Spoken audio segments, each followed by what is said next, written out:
I am paging Dr. Chanda. I am the doctor. And I'm a licensed clinical psychologist. Yeah. Welcome to the Paging Dr. Chanda podcast, all things related to the Black culture. Revolt. You got the doctor in front of your name. What's up, family? It is Dr. Chanda. Tune in for another episode of Paging Dr. Chanda. All you have to do is keep watching. But listen, if you're just watching from the outside, just peeking through the window, I need you to commit. Come all the way in the house, and I need you to subscribe, like, and shoot me a comment in the comment section. I love responding to all of your comments. I love listening and reading how much you guys enjoy the topics that I'm talking about. So yeah, do me a favor, like, comment, subscribe, and join the tribe. Stop scrolling for 1 second. This month, we are bringing back the psychology of Black women, the online class brought to you by yours truly, Dr. Chanda, licensed clinical psychologist. Y'all, I've been getting so many questions about why anxiety and depression presents differently in Black women. What do we do about it? How can we start to combat this? And what are some of the reasonings behind it? Listen, if you are a Black woman who has questions about anxiety and depression, it's something you experience or something your loved ones experience, or if you're a professional who works with Black women who experience anxiety and depression, I promise you this class is for you. Make sure that you sign up today. Hey, what's up, y'all? You are now tuned into the Paging Dr. Chanda podcast, where we talk about all things related to life lessons, mental health, the culture, and the faith community. So today I have a very special guest. Welcome to my studio, Kizzle. Or Kofi, whichever one you prefer. Just joking, because this ain't a real studio, but no, absolutely. We were, yeah, absolutely. Thank you for having me. We were actually joking about how you fake do have a studio setup going on here, but we gonna you can keep it modest, but you kind of do got a studio setup going on, yeah. Well, according to Kizzle, then I will take that compliment. So I'm gonna just call it a studio for the rest of the podcast. Then. Yes. Perfect. So Kizzle, tell us a little bit about yourself. So I always call myself a mental health advocate. And I am the founder of Express Yourself Black Man, which is a community of healing, focused on Black people, but with a specific focus on Black men. And so what I'm doing is I'm leading with vulnerability. And what that means is I'm talking about experiences that we don't normally speak about as Black men, like getting cheated on, love, relationships, breakups, depression, suicidal ideations, mental health, therapy, all of these different topics in hopes of creating a community of healing and in hopes of getting other Black men to speak up about their experiences and open up so that we're not just internalizing all of this stress and trauma.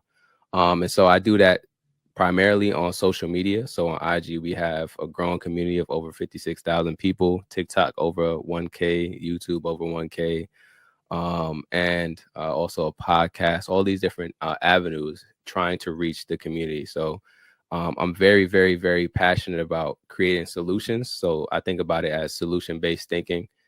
So rather than just always talking about these things and creating more stress and problems for our community, I try to create solutions. So I lead with vulnerability, but I also lead by trying to create solutions based on things that have worked for me. So I would definitely consider myself as a mental health advocate and someone that's trying to create a better Black community, because eventually I'm going to have little Black kids and I want them to be able to inherit something better than what it is that was given to me. So that's something that I'm really, really passionate about. The fact that you said trying, like I'm trying to make a difference, I'm trying to do all these things, like you're doing it. And we see it. We see the work. We see the effort. If you're not following Express Yourself Black Man on Instagram and TikTok and YouTube, you need to do that like right now, because you bless so many people with your platform. And I think it's needed. I think we're coming to a state where Black men are becoming more comfortable with vulnerability. And you said you lead with vulnerability. Can you kind of explain to us what that looks like? Yeah, so I always call it leading with vulnerability. And I coined that term. So if you ever hear anybody say it, right, just know, listen, I'm the first person that you've heard say it. Okay, so what leading So with, he said give him his credit, basically. He said give him his credit. Absolutely. Leading with vulnerability is something that I've noticed works very, very well in the Black mental health space, specifically with Black men. And so I'll speak about when I used to run these clubhouse rooms. I used to they weren't group therapy, but I think about it as like a group session or a group therapy session. And we would do it on Sundays. We used to have a clubhouse chat, maybe about like 10 to 15 black men or black people in general, but mostly black men in there. And we would have a topic, right? And so we would talk about maybe like depression or whatever the case may be, right? And so I would start off by saying, yeah, man. So in 2017, I was super depressed, and this is how I felt, and this is what was going on in my life, and this is how I kind of dealt with it. We can go around the room, and if you feel like opening up and talking about an experience in which you were depressed, you can, but you don't have to, right? And so I would lead with vulnerability and open up the floor by saying, this is something that I dealt with. Have you dealt with it? If so, do you want to talk about it? If not, you don't have to, right? Yeah. And what would happen is most of the times, 100% of the people would express what they were dealing with and like how they dealt with depression and how they dealt with the suicidal ideations or anxiety or a bad breakup or whatever the case may be. And it has this like effect where everybody feels more comfortable once they hear that they aren't the only one. And so that's what leading with vulnerability does. It creates the community healing effect, because it allows people to realize they're not the only one dealing with that specific experience. So if you go in my comments, I'll post something, right? And I'll say, yo, this is what happened to me. Yo, did y'all have a similar experience? Like 45 minutes later, 15 comment, yeah, bro, you know, I'm 30 something years old and this is exactly how I feel. Or like, bah, this is going on right now in my life. Or this is how I felt when I was 20 something years. And I'm like, dang, like, cause sometimes I post stuff and I don't really know. Like, I'm like, maybe it could just be me. Right. And I'm going out on a limb, just saying like, okay, even if it is just me, I don't really care because I'm comfortable with who I am. Right. But if this helps at least one person, then I'm cool. And so I lead with vulnerability in that way. And I try not to make it so that people feel judged for what they've experienced. And I just talk about it from my experience and just say, this is what I dealt with. Have you guys dealt with it? And overwhelmingly, most of the times, like, people have, and they feel much more comfortable expressing once they know that somebody else has had a similar experience as them. You're creating like those, I know safe spaces has become like one of those buzzwords in the in the community over the past couple of years, but like that's real life. Like, you're creating that space for Black men to feel comfortable with talking about some of their lived experiences. Right. Yeah. And that's the big thing, because we internalize a lot, right? And I realize that that's not helpful for us, man. Like, we lose 2.8 years of our life when we're under heavy stress. I read a study that says that we lose 2.8 years of our life when we're under heavy stress. And that really stuck out to me. I was like, dang, I'm going to lose 2.8 years of my life because I choose not to have an outlet for my stress. Right. And like, I choose to and not necessarily choose, right? Because a lot of us aren't like consciously making that decision, but we are in a sense, right? When we decide not to express how we feel, or choose not to invest in ways to like better our mental wellness and our emotional intelligence, so that we know how to express ourselves healthily. So we're literally losing years of our lives because we choose not to express what's going on. And that just didn't sit right with me, man. Like, and I felt like I had to do something about it for myself, and then also try to help other Black men out of that, man, because like, women live longer than men. So y'all know something. Like, y'all know something, right? And when we really dive deep and think about it a little bit, man, like, I feel like y'all are a lot more comfortable with expressing emotions. Maybe y'all don't have the same, maybe y'all weren't born with the same tools like we were born. Like, what I mean by y'all didn't grow up in a society where y'all were really taught how to express yourselves healthily, just like us, because I had those conversations with women where women say, yeah, I wasn't taught how to express myself either. But what y'all do have is y'all have the room to be able to do so. And we don't have that room. So while y'all don't have the tools to express yourself healthily, y'all do have the room to express yourself healthily when you find out that you need to. We don't have the tools to express ourselves healthily, and we also don't have the room to do so, even when we know we need to. Wow. But I feel like us as a community, especially, I think generally speaking, like, women, we're more socialized to feel emotion, to express emotion.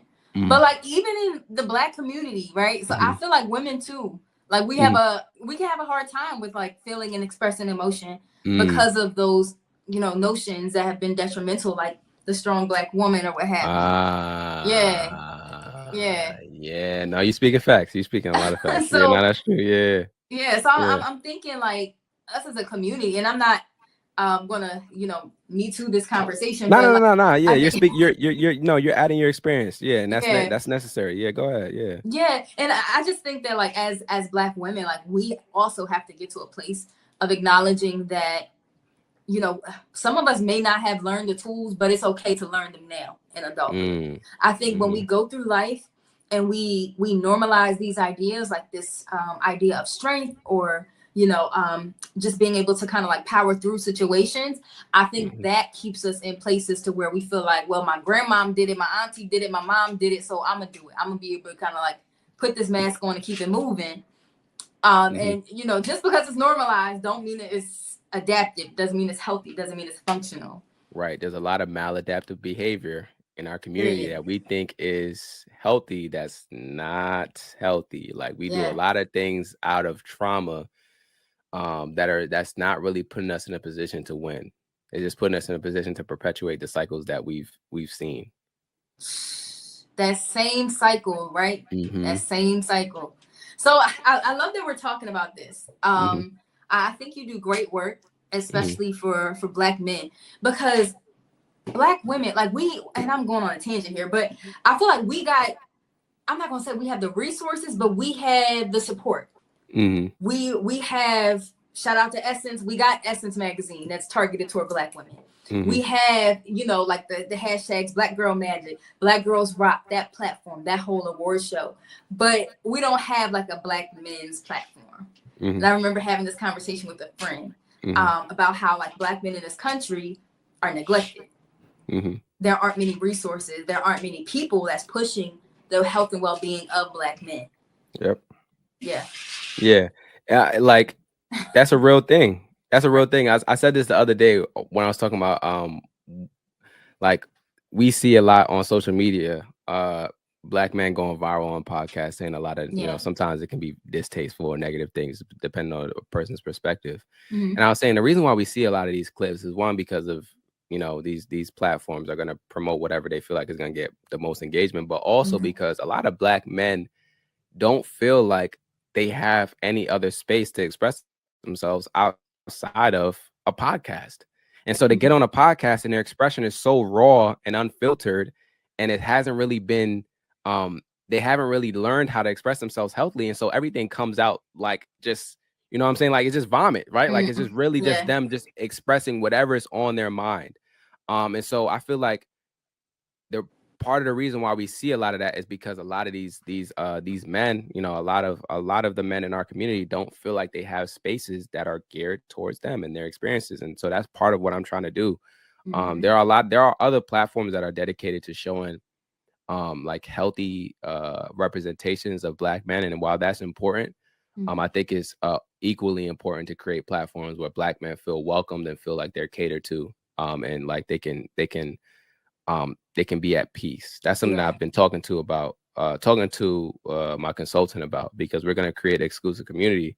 And one of the main things that we're trying to do with that exclusive community is create an environment where Black men feel at peace, and where we can have these conversations and grow and actually heal outside of just social media, right? Like we can have a lot of these conversations in community forums. Like I talked about the Clubhouse chats that I used to do. I can't really do that on IG and an IG live. That's not the same setting. And I don't want to be in Clubhouse doing that either, because Clubhouse is just like, I'm just going to have to hop into another app. I don't want to do that. So the solution is to create an exclusive community, exclusive experience where they can have that categorized content where it talks about relationships or depression or suicidal ideations or anxiety or mental health just in general. And then it also has a community forums where we can all get together as a community, maybe on Zoom or whatever the case may be, kind of Zoom format, and have these conversations. And we could also have like low cost therapy in there. We could have medical concierge service so that people can be able to book their own doctor's appointments. They just make a request and then the organization will take care of it for them. So it's about creating these solutions, right? Because we don't have anything like this for Black men right now. We don't. And I want to be part of that change. Yeah.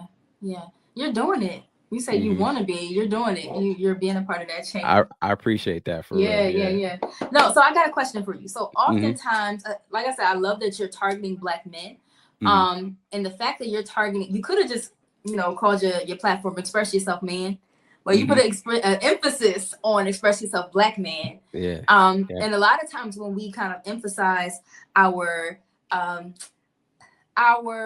resources to a specific community, typically it's because like that community is important to us, right? There's usually some sort of moment that kind of like leads up to that. So I'm wondering, like, what was that moment where you realized that you were a Black man, namely a Black man in America? Yeah. That's a really good question. And the first thing that pops into my head when I think about this is graduating college and then getting into corporate America. And so I went to HBCU. I went to DSU. Hey. Yeah. Wait, what year did you graduate? I graduated 2018. Okay. Yeah, I was born. Okay. All right, cool. All right. We ain't gonna talk about the year, right? But I graduated. All that matters is that we both Hornets. That's all that matters. Exactly. Right. So I graduated in 2018, and then I started this job. I worked on an Air Force base in Massachusetts. And anybody that listens to my podcast knows I have a deep dislike, I'll call it, for Massachusetts. And it's because of the 2 years that I spent in Massachusetts. Wow. I feel like Massachusetts is like the white version of New York. It's like, I mean, New York is white, right? Because you have a lot of white people, right? But New York is a melting pot. Like, you're going to see a lot of different people in New York. Massachusetts just felt very, very, very, very white. And when you think about where I was coming from at HBCU, where I was really in the mix with a lot of Black people, Black culture all around me all the time, it was a culture shock to be in Massachusetts, working in corporate America, having to do a 9-to-5 on an Air Force base at that. Yeah. Right. Where they have already this kind of like military or army or whatever culture. And so that's when I really realized that I was a Black man in America. And there's a specific conversation that I remember having with one of my coworkers. He was about, like, for lack of better words, he's kind of like the whitest guy that you can think of. Like, when you think about the stereotypical like white, like redneck guy that drives a truck with a long beard and like kind of big belly, drinks beer, that's the kind of guy that I had working with me. And I remember one time he was a cool dude, right? But he came into my cubicle and we were having a conversation, and he was just talking about Trump and how he voted for Trump, right? And in that moment, I want to punch him in the face. I'm like, why the hell would you vote for Trump?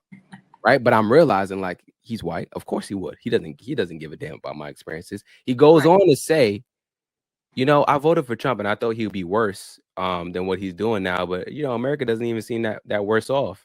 And that was a moment that I really realized, like, damn, like, that's really the only thing I can say. Like, really, I'm really a Black man in America. This is a typical Black experience in like corporate America, where you have someone that's obviously benefiting from the systemic racism and all the different things that go on in our society and in our culture, and doesn't even understand how detrimental that it has been for me and the people around me, and really doesn't even care to hear. You know what I'm saying? Because me in that moment, what if I go and say, yeah, well, I don't really agree with that because this is what's going on in my community, blah, blah, blah. Maybe it reaches him, maybe it doesn't. Does he really care that much? You know what I'm saying? And so that was one of those moments that I really realized, okay, I'm a Black man in America. I can't really respond the way I want to, and I have to be able to like curb the way I feel about this emotionally in order for me to keep my job. Isn't that interesting how we have to kind of like conform or kind of like curb our emotions in order to accommodate somebody else when they're the ones making us feel uncomfortable? We feel like we have to it's very interesting. Even if you think about how we are when we go into work, right? Like, a lot of us code switch. Yeah. I do that at work all the time. Like 9 to 5. Yeah, I code switch at work all the time. Like, I work a 9 to 5. And I work in corporate America now. I don't work on in the Air Force base, but when I go into work, like, I'm not going to say dope.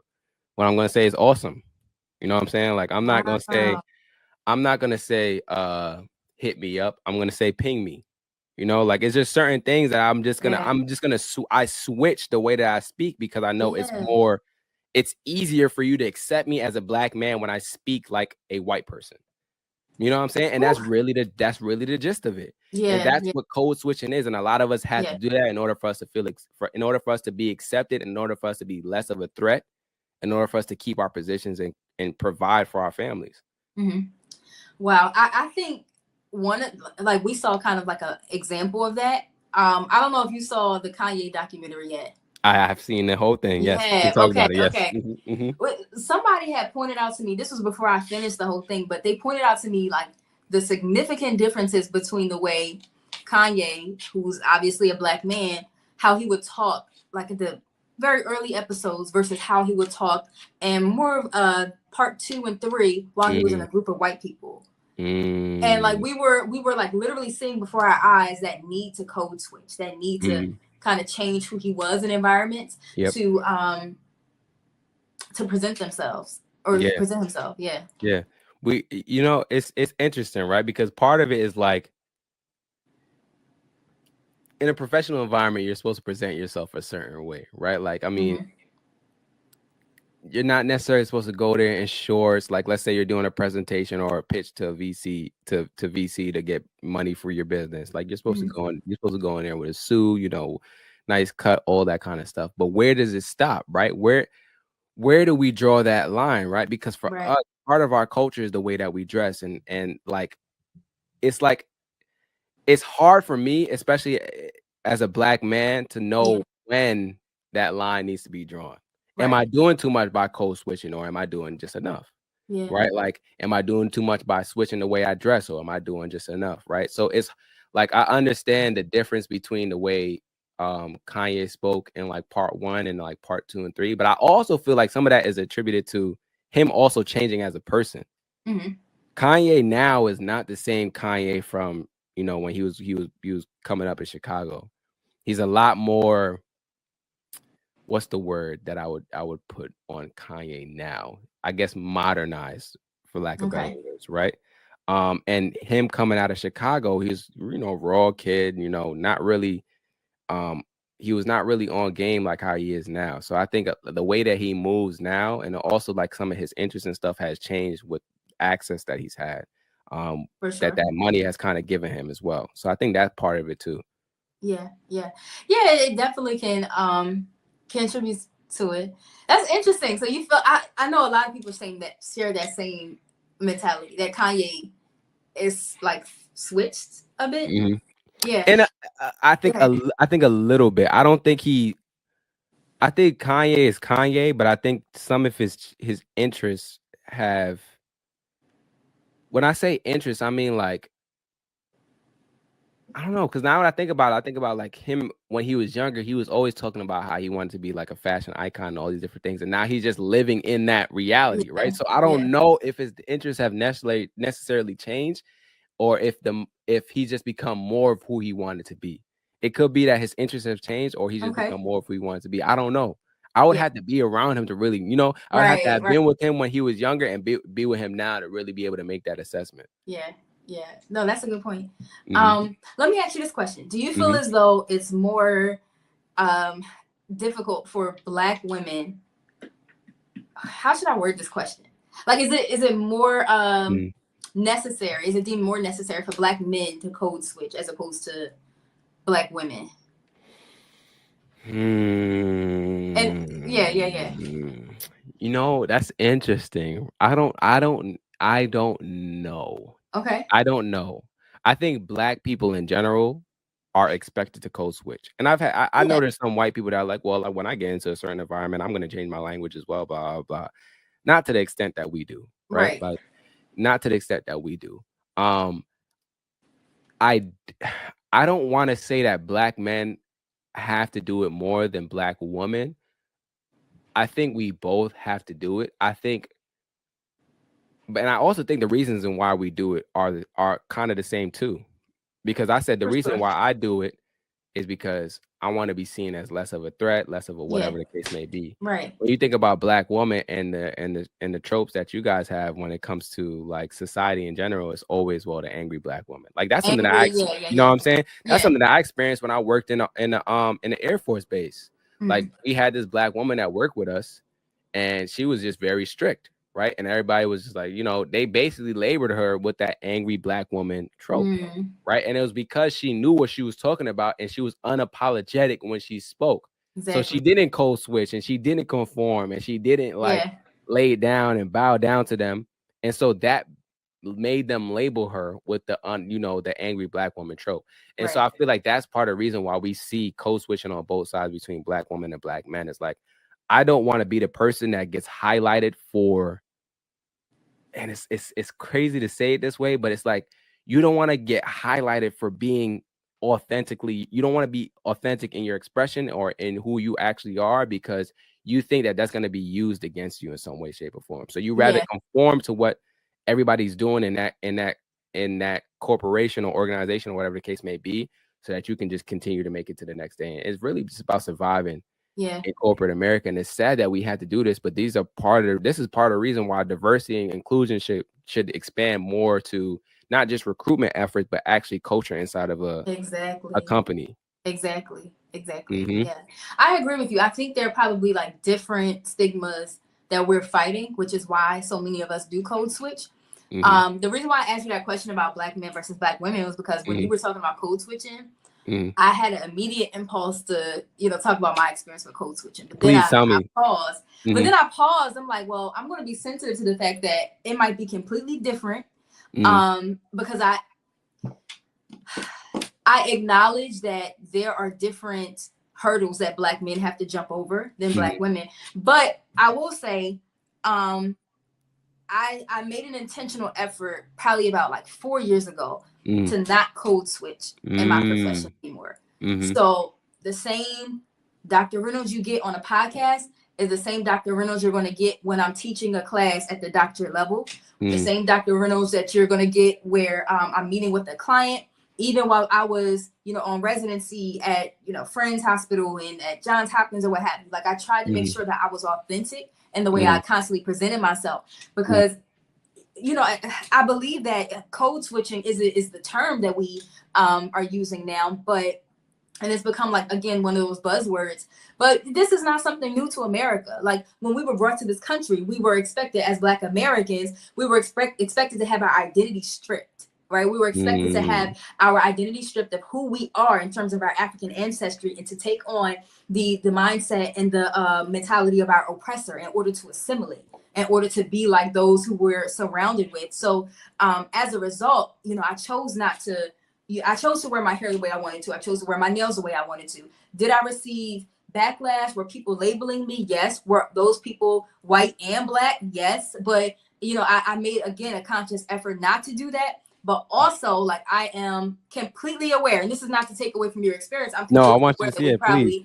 Yeah, I feel like we probably have different experiences as a Black man and a Black woman. And also, I acknowledge, like, the privilege associated with, I don't call myself light skin or whatever, but being of a lighter complexion, I feel as though that people might deem that differently, as opposed to being someone of a darker complexion. So that's definitely, I'm glad you pointed that out. That definitely has that's not all of it, but that has something to do with it, right? Like, when we already know, it's sad that this is what it is in our community, but there's a certain level of colorism, right? Like, the darker you are, the more you're seen as a threat.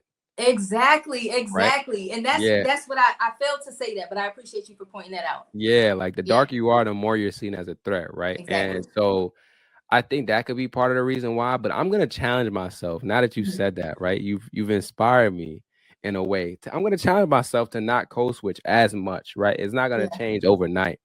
But I'm definitely gonna challenge myself, because it is stripping my identity, right? And I do want to be authentic in my expression.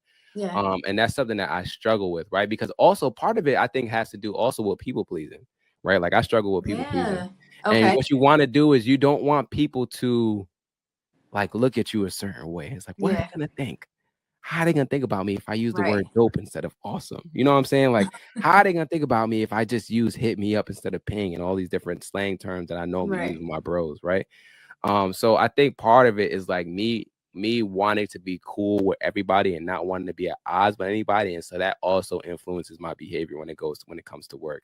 And so I feel like I take the easier route, which is code switching, because I don't want to have to deal with the repercussions of having to have a conversation with people. Like a lot of people at work don't even know that I have Express Yourself Black Man. Like they don't even know. Most people I would say 99% of people at work don't even know that I run the platform. I don't even talk about it, right? Like I don't even give them that level of like insight into myself. Like, so it's like, yeah, a lot of that is like also not even feeling, part of it also is not feeling comfortable with the people that I work with because, and I hate to say it this way, but I'm always a little bit wary, and scared, I would say scared, yeah, of working with white people. I'll be honest, because part of it is like, I haven't had a lot of experiences with white people, and the experiences that I have had with white people haven't been the greatest. And so like sometimes that can influence how I approach relationships with white coworkers, because I don't know if they're actually my friend or not, or if they're just cool with me until they can step over me and use me for something. Right. And I hate that that's part of the mindset, but that's part of it. Like, and I don't want people to take that as like, I'm racist and I don't want to create relationships with white people. I do. It's just that I struggle with it, not only because of my own experiences, but also when we talked about on my podcast, post-traumatic slave syndrome, my experiences, but ancestral trauma and our ancestors' experiences and all those different things, right? Like I can't just disregard all of that because I have a nice white coworker that, is cool to me. Like it's hard, like it's hard to put all that to the side and just say, yeah, we cool, bro. Like, nah, I don't really know. I don't really know you like that. Even if I feel like I know you, I don't really know you. I don't. But with Black people is a little bit different, because I feel like we connect on a different level because we know we share the same experiences. Exactly. Can we call this podcast episode Code Switching at Work? Like, because I feel like that's been the conversation. We definitely can. Yeah. So I'm wondering, like, as we even talked about leading with vulnerability and kind of this is how you say, like, you kind of like lead your community or what have you. I think that in this space that we were just talking about, fears associated with going to work with white people and, fears associated with showing up as your authentic self. I think that was you in a very vulnerable moment with the audience and the listeners. And I feel like a lot of people can probably learn from those experiences that you verbalize having.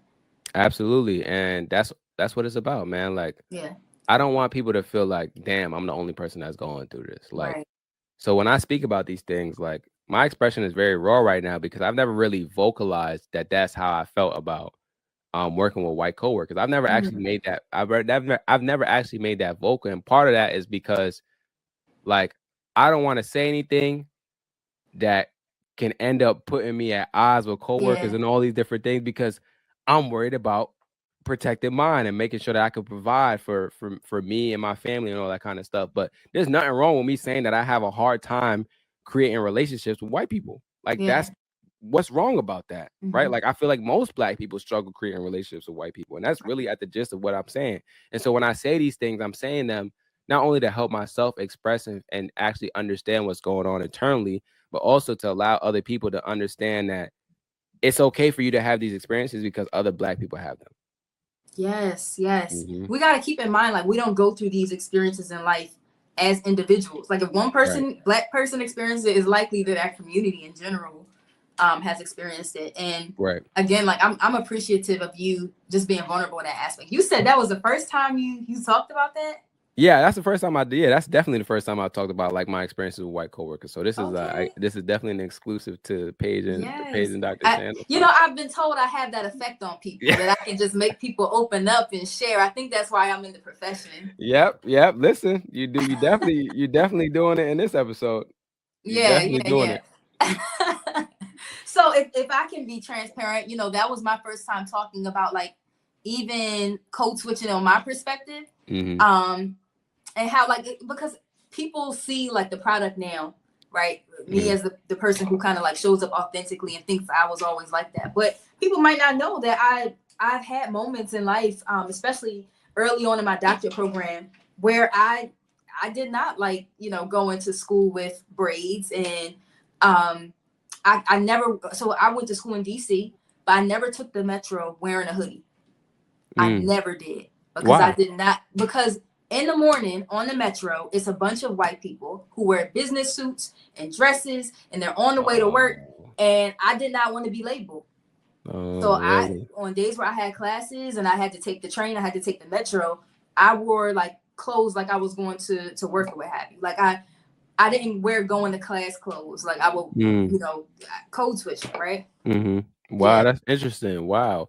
It's interesting because if I was in that situation where I was going on the train with a bunch of different white people and I was just going to school, I would not give two flying, like I wouldn't even care. But when I'm Wow. in the actual setting, Yeah.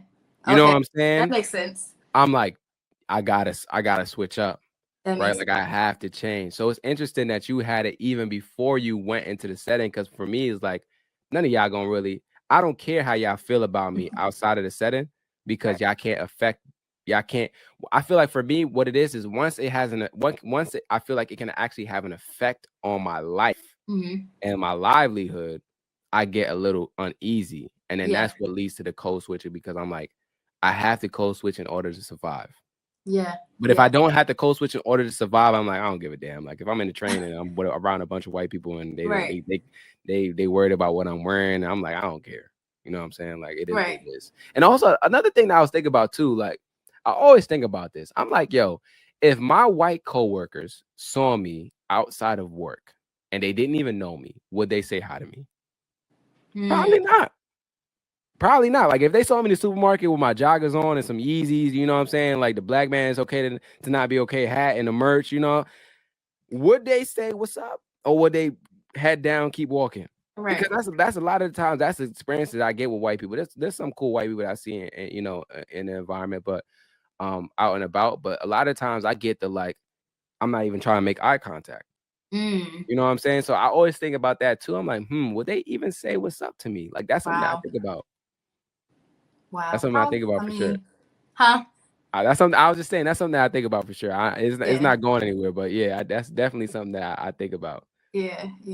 No, I definitely appreciate that. Like I said, I think people are probably thinking the same thing and have this similar experiences. So, but Kofi, I appreciate you. Like you literally came, you were vulnerable. Like I can tell this isn't just a slogan that you have, like leading through vulnerability. Like you actually showed up and you did it today during the podcast. Absolutely. Yeah. Can you tell the people where to find you? Absolutely. Yeah. So y'all can find me at Express Yourself Black Man on Instagram. You can find it on Express Yourself Black Man on TikTok, on YouTube as well. We also have a podcast called Express Yourself Black Man. The website is up. It's expressyourselfblackman.com. I feel like I'm saying Express Yourself Black Man a lot. So yes, that's Express Yourself Black Man on all platforms. We have a lot of different resources when it comes to healing. We have therapy resources. We have an ebook. It has 4 different chapters. One is on depression and suicidal ideations. The other one is on breakups. We have another 2 chapters on anxiety and then also attachment styles. And so what I do in that ebook is I try to break it down into 2 sections in each chapter. In one part of the chapter, I talk about my story in relation to the chapter subject. So in the depression and suicidal ideations chapter, I talk about my experience dealing with depression and suicidal ideations. And then I talk about in the second part of the chapter, I talk about how to heal. And so I give a guide and things that I did that helped me to heal when I was dealing with that. And so that book is called From Hurting to Healing, A Black Man's Guide to Feeling. It's an ebook. It's linked in my bio and Instagram. And we also have therapy. Title. Yeah. From Hurting to Healing, A Black Man's Guide to Feeling. So yeah. That ebook is definitely my way of trying to create more resources and embody that solution-based thinking. And then also the last thing I want to talk about is the exclusive community. So that is where that's where the platform is moving. It is going to be a subscription-based community. It's going to have low-cost therapy as part of a partnership that I'm finalizing with a Black organization. And so what that's going to basically do is it's basically going to allow us to heal outside of these social media platforms. So that exclusive community will have low cost therapy. It'll have categorized content, so categorized podcast episodes and posts. It'll have community forums. It'll have live podcast episodes as well. It'll have exclusive merch, and then it'll also have a medical concierge service as part of another partnership that I'm working on. And what that basically will be is a Black man will be able to come into that exclusive community, request for a doctor or request for help in their environment or wherever they are. And then the organization will take care of finding them a competent doctor, a competent Black doctor that can help them, a primary care physician, and then they'll book their appointment, and they'll also help pay for transportation there if they need to. So trying to get Black men on all different facets, right? Not just mental health, but also the physical health, right? Because we don't be going to the doctor. I ain't gonna lie, man. No. We don't, right? Like my girl literally got to force me to make my appointment, right? So I know if it's something that I'm struggling with, I know some of the community members are struggling with it as well. Oh, so absolutely. It's about creating these solutions and not more problems, man. And meeting the community where they are and offering what they need. I love it. Kizzle, you are definitely a gem. Thank you so much for joining the Paging Dr. Chanda podcast. I hope that you guys were taking notes, because Kizzle was definitely saying some things that I probably apply to you and your life. I want you to share this podcast with as many people as possible. I want you to tag as many people as you can, especially your Black brothers, cousins, not your mom, your father, everybody who is a Black man and you feel like who needs these services. Because when is this service opening up, Kizzle? In a month and some change. Yeah. Okay. So anybody that's on the Instagram, TikTok, wherever platform you're on, it's going to be on every platform. I also have a email list. So if you go to expressyourselfblackman.com/therapy, you can sign up for the mailing list to know exactly when it's coming out and get early access to it. Yep. Perfect. I love it. Thank you again, Kizzle. For the viewers out there, make sure that you are subscribed to the Paging Dr. Chanda podcast so that you can enjoy more episodes like this one. And don't forget, you have the power to create the emotions that you want to experience. All right, y'all. Catch y'all next.